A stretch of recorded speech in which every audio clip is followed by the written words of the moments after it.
શું આપણે ફરી એકવાર 150 રૂપિયા લીટર પેટ્રોલ ખરીદવા માટે તૈયાર રહેવું પડશે? તે 6 પેટ્રોલ પંપ ફરી આવ્યો છું, બધે જગ્યાએ બંધનું લેબર લાગી ગયું છે. અત્યારે અહીંયા મળે છે એટલે અહીંયા તો ભીડ થવાની જ થવાની છે. परेशानी तो बहुत है. हमारा छोटा मोटा धंधा है वो भी बंद हो गया है. बाटले को जैसे अभी वहाँ दुकान से आया, उसके बाद फिर घर का भी बाटला तो थोड़ा बहुत चल रहा है.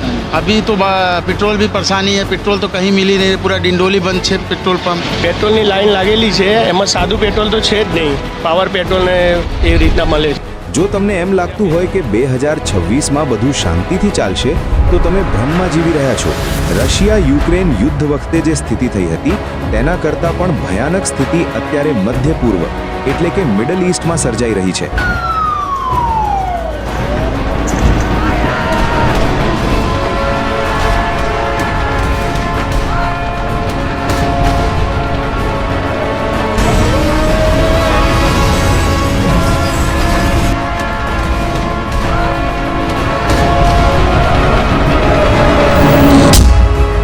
કે અત્યારે જે રીતે ક્રૂડ ઓઇલના ભાવ કૂદકા મારી રહ્યા છે એ જોતા લાગે છે કે હવે ગાડી ચલાવવી તે લક્ઝરી ચલાવવા કરતાં પણ મોંઘું થઈ જશે. ફેબ્રુઆરીથી અત્યાર સુધીમાં ભાવમાં 40%નો કોટિંગ વધારો થયો છે. Crude oil prices explode amid the West Asia war. Brent crude near $120 a barrel. West Asia. Macquarie के मुताबिक कच्चे तेल की कीमत $200 प्रति बैरल तक जा सकती है. India has 25 days of crude oil and refined oil stocks. Scouting for crude oil prices as US oil prices have now fallen by $15 per barrel. इनका इजराइल और ईरान के बीच लगातार युद्ध चल रहा है, जिसकी वजह से क्रूड ऑयल के प्राइसेस में लगातार हम लोग उछाल दिख रहे हैं. હવે તમારામાંથી અમુક લોકો કહેશે કે ભાઈ અમારે શું, અમારી જોડે તો કોઈ સાધન જ નથી, કાં તો અમે તો બસમાં કે ચાલતા જશું. પણ વાત ખાલી પેટ્રોલની નથી, તમારા રસોડાના ગેસના બાટલાની પણ છે.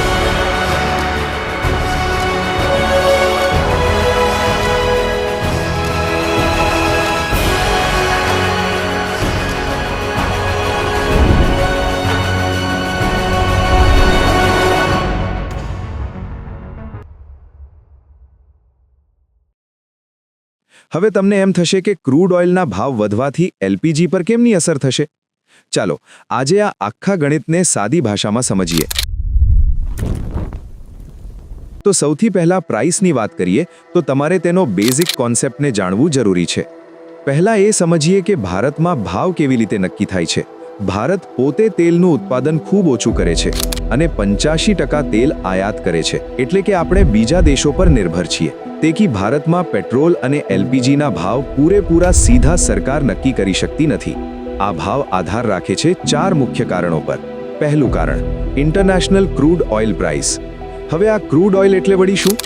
તો ક્રૂડ ઓઇલ એટલે કાચું તેલ જે વૈશ્વિક બજારોમાં વેચાય છે.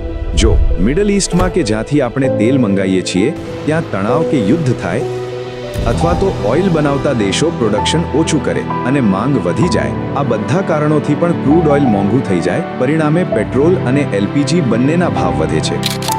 બીજું કારણ એ રૂપિયો વર્સેસ ડોલર. આપણે તેલ ડોલરમાં ખરીદીએ છીએ. જો રૂપિયો નબળો પડે એટલે કે અત્યારે $1 બરાબર 90 રૂપિયા છે અને અચાનક $1 બરાબર 100 રૂપિયા થાય તો તેલ 10 રૂપિયા મોંઘું જ પડે. ત્રીજું કારણ એ સરકારના ટેક્સ છે.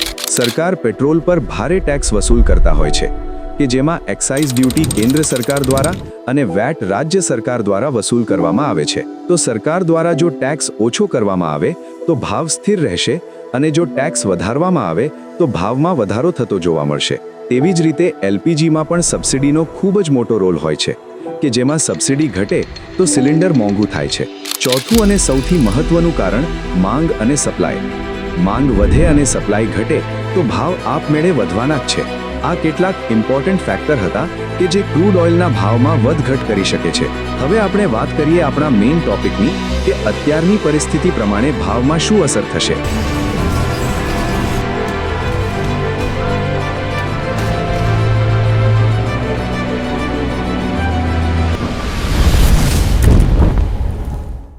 વર્તમાન સ્થિતિ મુજબ ક્રૂડ ઓઇલના માર્કેટમાં ભારે હલચલ જોવા મળી રહી છે. ક્રૂડ ઓઇલના ભાવ દિન પ્રતિદિન ખૂબ જ ઝડપથી વધી રહ્યા છે અને આ ભાવ વધવાના મુખ્ય કારણો ઈરાન, ઇઝરાયલ, અમેરિકા વચ્ચેનું યુદ્ધ છે. ફેબ્રુઆરી 2026ના અંતમાં શરૂ થયેલા આ સંઘર્ષને કારણે બજારમાં ભારે અસ્થિરતા આવી છે. 28 ફેબ્રુઆરીથી અત્યાર સુધીમાં તેલના ભાવમાં 40%થી પણ વધારે ઉછાળો જોવા મળ્યો છે. હવે તમારામાંથી જે કહેતા કે અમારી જોડે તો સાધન જ નથી, તો તમે એક સિમ્પલ ઉદાહરણ દ્વારા સમજો કે જેમ તમે ઘરે દૂધની થેલી 10 રૂપિયામાં લાવો છો અને તેમાંથી મલાઈ બનવો છો, હવે એ જ દૂધની થેલીના ભાવ વધીને 15 કે 20 રૂપિયા થઈ જાય તો સ્વાભાવિક છે કે એમાંથી નીકળતી મલાઈ પણ તમને મોંઘી જ પડવાની છે ને.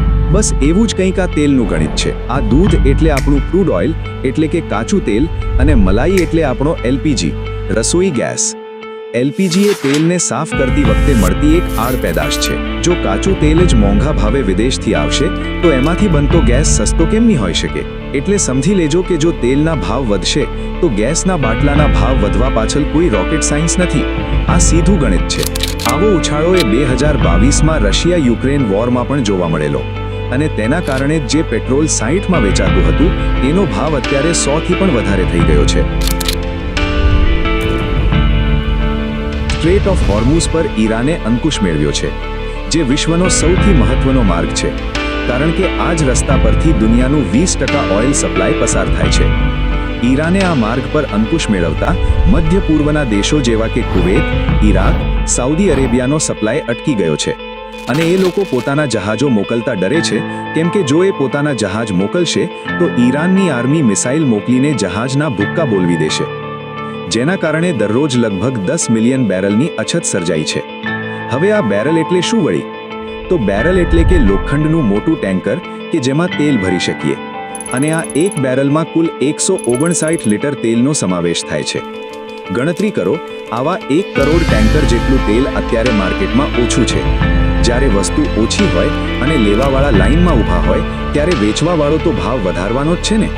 આ જ કારણ છે કે બ્રેન્ટ ક્રૂડ, જે ભાવ નક્કી કરવાનું ધોરણ છે, તે જાન્યુઆરીમાં $60થી $70થી વધીને અત્યારે $160 પર પહોંચી ગયું છે.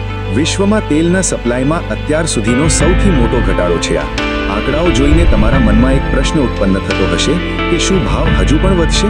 ભવિષ્યનું અનુમાન કરીએ તો, જો યુદ્ધ ચાલુ રહેશે અને જો આગામી 3-4 મહિના સુધી આ સ્થિતિ આવી જ સર્જાયેલી રહેશે તો બ્રેન્ટ ક્રૂડ $135 પ્રતિ બેરલ સુધી જઈ શકે છે. એટલે કે જે પેટ્રોલ અત્યારે 100 રૂપિયે વેચાય છે એ 3થી 4 મહિના પછી 140થી 150 વેચાશે.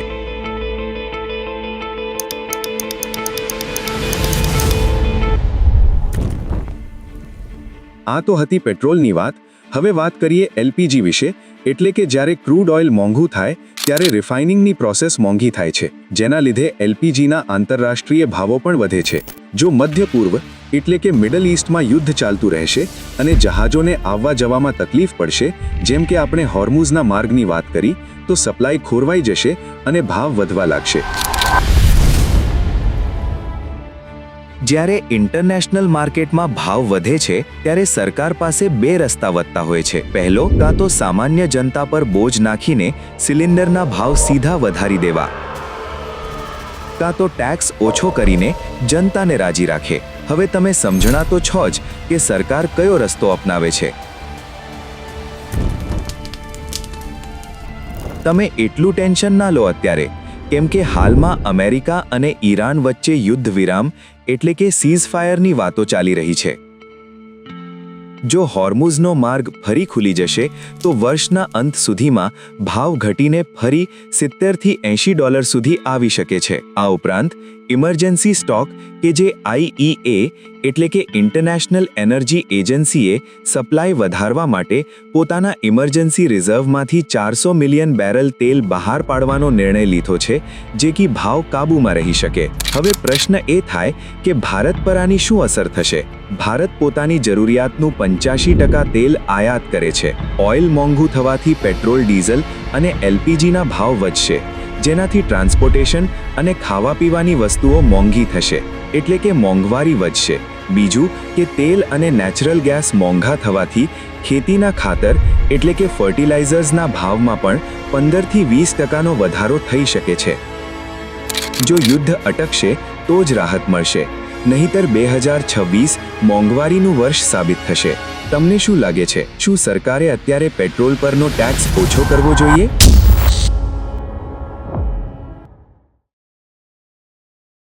વિડિયો ગમ્યો હોય તો લાઈક કરજો અને ચેનલને સબસ્ક્રાઇબ કરજો જેથી આવા વિડિયો મળતા રહે.